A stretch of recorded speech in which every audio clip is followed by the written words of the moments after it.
Hello mga kanegosyo, ngayon ay mag-open tayo ng printer, ang Epson L360. Bali dalawang tornilyo lang yung tatanggalin natin para ma-open natin at ma-check natin yung loob ng printer na ito.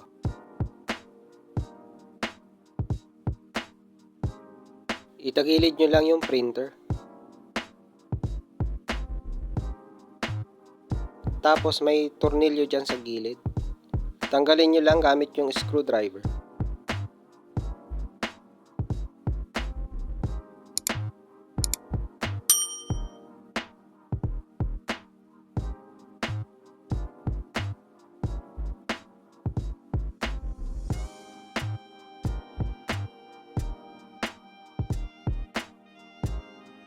Ang susunod nyo naman tatanggalin na tornilyo ay dito sa bandang taas.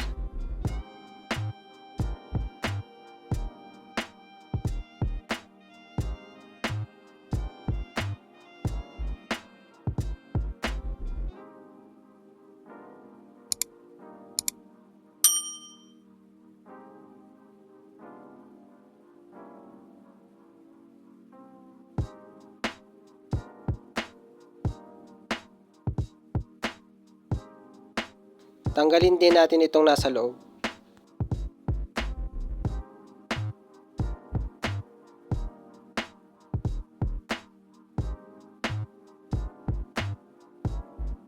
Tatanggalin din natin yung flex cable na nakasaksak.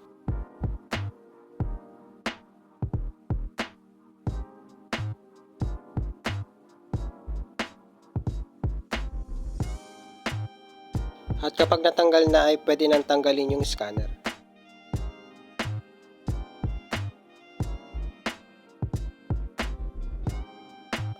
At yan, nabuksan na natin.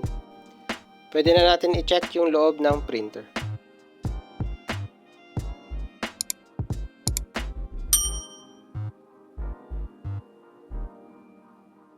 At ganyan lang kasimple magbukas ng printer ng Epson L360.